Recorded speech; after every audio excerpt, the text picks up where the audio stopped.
নমস্কার বন্ধুরা, তো আশা করছি তোমরা সবাই ভালো এবং সুস্থ আছো। তো আরেকটি নতুন ভিডিওতে তোমাদেরকে স্বাগত। তো আজকের ভিডিওটা খুবই গুরুত্বপূর্ণ হতে চলেছে।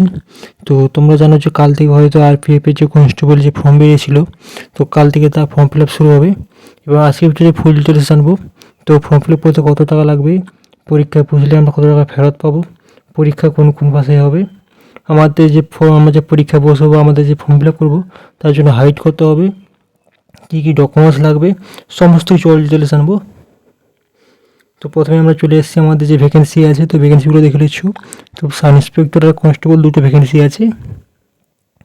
তো ওপেনিং ডেট অ্যাপ্লিকেশন হচ্ছে 15/4/2024। তো কাল থেকে ফর্ম ফিল আপ শুরু হবে। তো এবার আমরা জানবো যে আমাদের টোটাল কী কী টোটাল ভ্যাকেন্সি আছে। তো আরপিএফে যে sub inspector total pay level আছে, মানে যে বেতন লেভেল হচ্ছে 6টা। এডুকেশন কোয়ালিফিকেশান আমাদেরকে লাগবে, গ্র্যাজুয়েট পাস লাগবে, যে কোনো কলেজ পাস, মানে কলেজ থেকে গ্র্যাজুয়েট পাস আপনাকে লাগবে। যদি আপনি কলেজ পাস করে থাকেন বা গ্র্যাজুয়েট পাস করে থাকেন, তাহলে আপনি এই আরপিএফে যে সাব ইন্সপেক্টর ভ্যাকেন্সি বেরিয়েছে, তো সেটা আপনি ফিল আপ করতে পারবেন। তো তার জন্য আপনাকে যে বেতন কত হবে, আপনি যদি এসআইয়ের বা সাব ইন্সপেক্টরের ফর্ম ফিল আপ করেন, তার জন্য আপনার বেতন খুবই ভালো হবে। তো তোমার বেতন হবে 36,400 টাকা, ঠিক আছে। আর মেডিকেল স্ট্যান্ডার্ড বি হবে, মেডিকেলের ছাড় থাকবে। আর এজ আপনাকে হতে হবে, আপনি যদি ফর্মটি ফিল আপ করতে দেখেন, তো আপনার এজ হতে হবে 20 থেকে 18।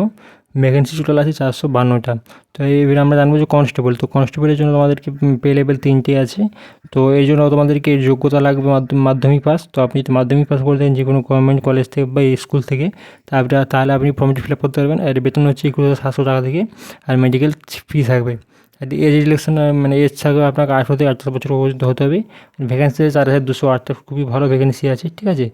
তো আমরা ফর্মটি ফিল আপ করতে পারো এবং তোমাদেরকে আমি বলে দিয়েছি কত থেকে। তো সাব ইন্সপেক্টরের ক্ষেত্রে আপনাকে মানে এজ লাগবে আপনাকে 20 থেকে 28, আর কনস্টেবলের ক্ষেত্রে 18 থেকে 28। তো এরপর আমরা জানবো যে আমাদের টোটাল মানে কত ফর্ম ফিল আপে কত টাকা লাগবে, ঠিক আছে। তো এই লেখা আছে এখানে ফর ক্যান্ডিডেট। তো প্রথমে আমরা জানবো যে কনস্টেবল। তো অল মেন্স থেকে আউট অফ ফিস, তো মানে কনস্টেবলদের ক্ষেত্রে আমাদেরকে 500 টাকা করে লাগবে সব ক্ষেত্রে, কনস্টেবল বলবো সাব ইন্সপেক্টরের ক্ষেত্রে। আমাদেরকে জেনারেলদের ক্ষেত্রে 500 টাকা ফর্ম ফিল আপ লাগবে। আর যাতে হচ্ছে এসসি এসটি সার্ভিসম্যান ফিমেল, ঠিক আছে, তাদের জন্য 250 টাকা। তোমাদেরকে আমি বলে দিয়েছি। তো কনস্টেবল ক্ষেত্রে বা যে জেনারেল, তাদের ক্ষেত্রে তোমাদেরকে ফর্ম ফিল আপে লাগবে 500 টাকা। আর যেটা এসসি এসটি সার্ভিসম্যান ফিমেল, তাদেরকে লাগবে 250 টাকা। তো এবার আমরা জানবো যে আমাদের যে পরীক্ষায় বসলে আমাদের যে 500 টাকা, যদি আমরা কনস্টেবল ফর্ম ফিল আপ করি, তো আমাদেরকে কত টাকা ফেরত দেবে। তো তোমাদেরকে বলে দিয়েছি যে তোমরা 500 টাকা যদি ফর্ম ফিল আপ করো, তার মধ্যে আপনাদেরকে 250 টাকা হয়তো তোমাদেরকে ব্যাক দেবে। তো আপনাদেরকে প্রথমে বলেছি পরীক্ষায় বসতে হবে, পরীক্ষায় যদি তুমি বসো তাহলেই তুমি ওটা ব্যাক পাবে, নাহলে তুমি ওই টাকাটা ব্যাক পাবে না, ওই টাকা তোমার জলে যাবে। তো তোমাদেরকে যদি ফর্ম ফিল আপ করো, তোমরা অবশ্যই পরীক্ষায় বসবে, নাহলে এই টাকাটা তোমাদের বেকার যাবে। তো এরপরে জানবো হচ্ছে আমাদের যে টোটাল কত ভ্যাকেন্সি আছে এবং আমাদের যে প্রত্যেকটা স্টেশন আছে, স্টেশনের ওয়েবসাইট। তো তোমরা যদি জানতে চাও, তো তোমরা এখান থেকে জানতে পারো।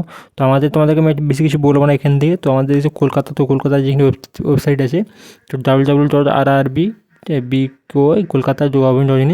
তো এরপর আমরা জানবো যে আরপিএফে নিয়োগ করার ভাষা। তো আমাদের এক্সাম যে হবে, তো আমাদের যে আরপিএফ এক্সাম হতো, এক্সামের জন্য তো আমাদের যে কী ভাষা পরীক্ষায় হবে, তো আমাদের পরীক্ষার যে ল্যাঙ্গুয়েজটা আমাদের কী ভাষায় হবে তা আমরা জানবো। তো ইংরেজিতে হচ্ছে প্রথমে লেখা আছে আমাদের English, Hindi or any of the regional language. তো তোমাদের সঙ্গে বলে দিচ্ছি, তো ইংলিশও থাকবে, হিন্দিও থাকবে। তার সঙ্গে আমাদের যত ভাষা আছে, মানে নেপালি থেকে শুরু করে, উর্দু থেকে শুরু করে, বাংলা, ঠিক আছে। তো সমস্ত ভাষা ল্যাঙ্গুয়েজ হবে। তোমরা যে কোনো একটা পছন্দ মতো একটা ভাষা সিলেক্ট করতে পারো তুমি পরীক্ষার সময়।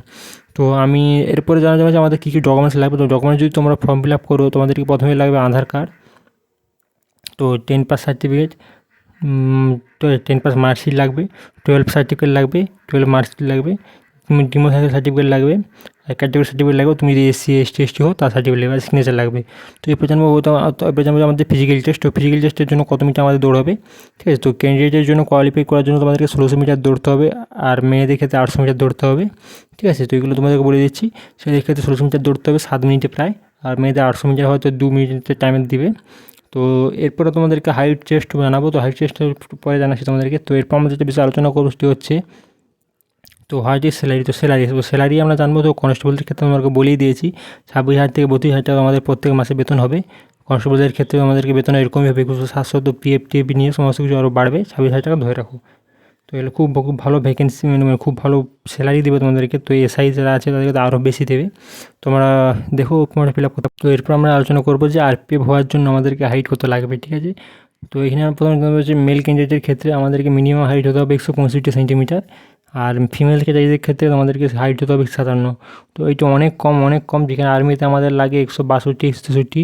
তো এখানে মেয়েদের ক্ষেত্রে অনেক কম হয়েছে 57। তো আমাদের মেলদের ক্ষেত্রে সেম ব্যাপার। তো আর্মিতে ইন্ডিয়ান আর্মিতে যেটা লাগে 165, এখানেও সেরকম লাগবে, ঠিক আছে, কোনো হেরফের নয়।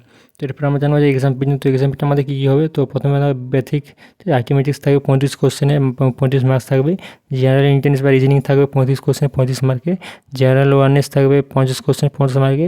ক্যান্ডিডেট অ্যাপটিটিউড 1 ঘন্টা 30 মিনিটে আমাদেরকে 90টা কোশ্চেন দেবে, ঠিক আছে। তো 90 ঘন্টা মানে 90 মিনিট এক্সাম হবে। তোমরা এইটি ভালো করে দেখো, তোমাদেরকে বলে দিচ্ছি কী কী হবে। জেনারেলতে তো বেসিক ইন্টারমিডিয়েট 35 কোশ্চেন থাকবে। জেনারেল ইন্টেলিজেন্সে রিজনিংয়ে থাকবে 35। জেনারেল অ্যাওয়ারনেসে থাকবে 50। ক্যান্ডিডেট ইউ অ্যাটেন্ড ইয়োর 1 ঘন্টায়, ঠিক আছে।